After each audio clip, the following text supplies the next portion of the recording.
Flight boss, bitch. You know, for sure. You're not listening to the Mind of an Antares Moon. I am the Royal Archangel Uriel, and I'm here to carry out God duties and motherfucking responsibilities. And this video right here is going to be about, are you a prisoner or are you free of your own motherfucking mind? Let me repeat.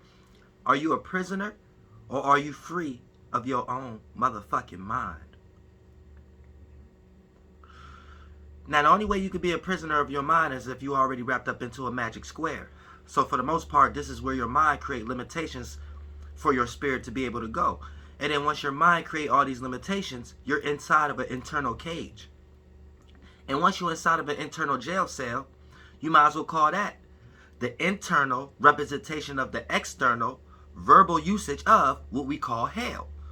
So for the most part, what you live within internally, you end up manifesting that externally, and we got programs and situations that we call for that formulation, all the way to the point that you could build a mind after you die in this physical vessel, and that mind become the binding energy that you are in based upon what you have allowed your mind to pay attention to when you was awake within a vehicle. So your mind is going to be the light, the Jesus, the Lucifer, or the Christ, or whatever you want to call it, your mentality. I like to call it a spaceship that have a masculine and feminine perception, and when you bring it closer to the center, you can see more of your golem, more of your awareness, more of your perspective.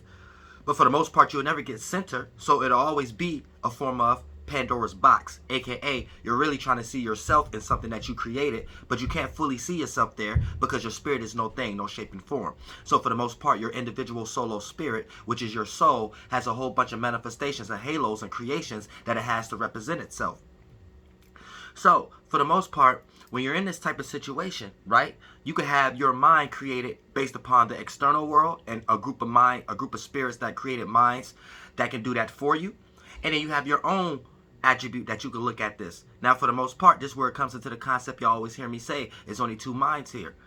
And one ain't even a fucking mind, it's a spaceship. So a lot of times if you go based upon their correlation, they'll lead you into an esoteric luminal space, right? And in that esoteric luminal space, kind of make you feel like that's the most familiar, and then you'll play out that kind of luminal space energy frequency down here in a third dimension as a representation of what's comfortable to do or not, aka when you go into jail cells, or when you go into classrooms, or when you go into daycares. You see what I'm saying? All of these are different forms of luminal spaces. And only time you get out of that luminal space is when you're getting into a different circumstance within these type of energies. AKA, you getting on the yard if you in jail. AKA, you going in a gym class if you in school.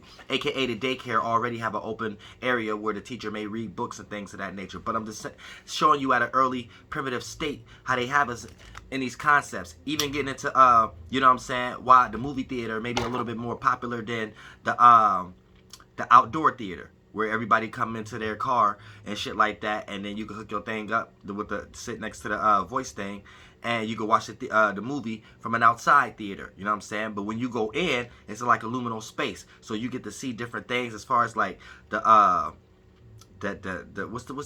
they call those that be promoting the shit, but the little theater pictures and shit like that of all the motherfucking movies and shit. That you walking down the aisle, you got the popcorn, you got the colors and shit like that, you got where the bathroom at, you're already psyched up, and your spirit is going through a different circumstance that it feel like it's familiar with, and that's what make you feel more comfortable with going inside of a movie theater than going to an outdoor theater. But for the most part, your spirit feel more comfortable with the luminal space based upon how they have trained us, and based upon our upbringing and what we think is normal as far as a situation for us to learn things. You see what I'm saying? So they think if you in a luminal space, this is the only way that you can learn things. If you commit too many crimes, put you in a jail cell, right? If you want to learn curriculums and things of that nature, boom, get into this classroom and shit like that. But for the most part, this is your only formulation of thinking that this is your way of learning things. So you already lack the inability of expansion, aka being able to be aware of things with a more expanded point of view. Your whole concept and structuring of learning always going to have something to do with a luminal space or a luminal hall, all the way till it gets internal. You only even learn things in your own life when you're going through a dark moment on your own, right? You can't even, you fail to realize that you can learn something from a mile away. You could prevent something from coming from a mile away. But due to the fact of how they trained us, it gets down to that point. To the point that you won't even get up off your ass and set a fire up under your ass and actually get up and do something and get that Job cloud from over your head unless you're going through a catastrophic moment. You see what I'm saying? And then a lot of times y'all get up off your ass and still give y'all faith, belief, and imagination power away in some way, shape, or form. And then you forget how you even did it in the first place. Then you need that system of how you did it in the first place again, not knowing that you're just piggybacking, need a mental crutch using that system. And it's something that you actually doing alone as a spirit. You know what I'm saying? So for the most part, getting us into, are you in a motherfucking mental prison? Or are you in a motherfucking, or are you free? And in some way, shape, or form, this is, do you have situations where you be feeling guilty? Or you be feeling down when you have certain thoughts and feelings? You know what I'm saying? Or do you be in a situation where you feel like you could think and feel whatever you motherfucking please, and you know how not to get attracted and sucked down into some of these thoughts and feelings into thinking that these things are actually you, to the point that you have to actually play these things out, and you can't change based upon how rooted you have put yourself into these life forms that have manifested externally via people, places, and things, and circumstances and situations that you have to uphold. And if you was to change, you would look like you're not a person of your word. But at the same time, did you put yourself in a cage, or are you spiritually free? And this all plays out within the mind. So keep that in mind also, because that's the space that you are in. So this lets you know that the mind ain't you. The mind is something that you are observing. You know what I'm saying? And based upon how you observe and create the structure around this mentality or this mind, that's the structure or the outcomes that you're going to place yourself in as a motherfucking spirit. And if you don't know about the shapes and forms and how you got yourself involved in things and how to get yourself out of things, then for the most part, this is how you end up in a motherfucking mental prison. A big ass luminal space. Because this big ass luminal space, you're not going to be able to find your way out of it. And each hall and each room is going to be a representation of a circumstance or a situation that keep binding you in. And you're going to find yourself keep going down the same hallways, aka keep experiencing the same circumstances. And you're going to find yourself keep dealing with the same situations in that same hallway, aka keep going in the same rooms thinking that this room is going to be the way out, thinking that that room is the way out. That's you coming up with different ideas and different circumstances of the same shit. You see what I'm saying? So keep that in mind also. And this is where you're going to get frustrated. You're going to feel like there's no way out. And if you get to that extreme energy, a lot of times individuals can't handle it. And in the third dimension, this is where we see individuals take their own life and things of that nature. You know what I'm saying? Rest in peace anyone who have done that. But for the most part, we're getting into the root conscious of the subconscious realm, and how a lot of times things got built on based upon the Masons, television channels, and shit, how they brought us up to get us familiar with luminal spaces.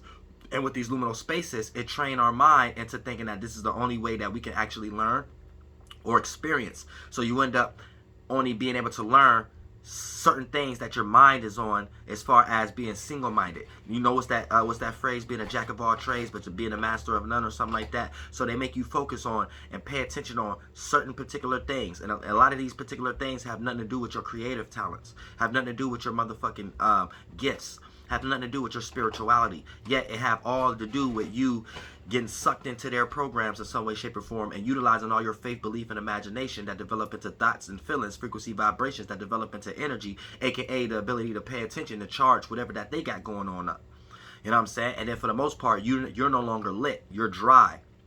You're dissipated. You're in your own darkness in some way, shape, or form. And all your lit energy and all your ability to go ahead and try to get lit have to go towards whatever that they got going on in some way, shape, or form. So this place your spiritual life on a back burner, and it place whatever that they got going on a front burner. So it's almost like we have to put our dreams on a passenger, in a back seat where they're supposed to be on the passenger side. But it's like we can't have it on. We're like the esoteric taxi drivers for all these motherfucking dreams and things of that nature. And for their dreams to actually manifest, it takes us. It takes the motherfucking people. So we're driving around all their dreams like we're driving, like we don't know what the fuck is going on, where we need to go ahead and put their shit in the back seat and put our shit on the passenger seat. You know what I'm saying? But for the most part, it gets into these rooted spaces right now, right? Luminal spaces. So it takes us into an internal place where a lot of times, even when you need to learn on your own, you go into your own luminal hall. You go into your own luminal space. You don't need nobody else around, because that's something that you want to experience on your own, and you don't want anybody else's influence impeding on what you're going through at the moment. So a lot of times, this is how the mind have been trained, and it is planned out through fucking up our relationships. It's playing out through fucking up our ability to relate to each other. It's fucking up on our ability to have a broader awareness. And it's fucking up on our ability to actually learn for ourselves. Because even with the luminal hall space kind of witchcraft that they got on us from a very early stage, a lot of times you might think the only way of learning certain things is going about it in this way, or learning about it in that way. And now we're at default, we're utilizing someone else's pyramid system and building the blocks up under that, as if the first pyramid block that they put it there was actually the right starting point. And that's where we got to get into this world of understanding spirituality and separating from what have been created from spirits in bodies that's just as you. And I love y'all from the bottom of my heart. So like I said, what are you in? Are you in a motherfucking mental prison, or are you motherfucking free? And your mentality is a cage. That's why they say a mind is a terrible thing to waste. But what do you have? You have a mind. But what the fuck is coming up with these terms that's observing what the fuck you have to determine that you are not that in some way, shape, or form? Because if a mind is something that you have, then motherfucker, you can say that's your soul, your spirit, all you want. But motherfucker, then what's saying that then? What's beyond the soul then? Now, see, now you're getting into a smaller version of infinite regress that you don't even know about. So let's stop here. We always got a starting point. You always better believe that. Flight boss, bitch, you know for sure.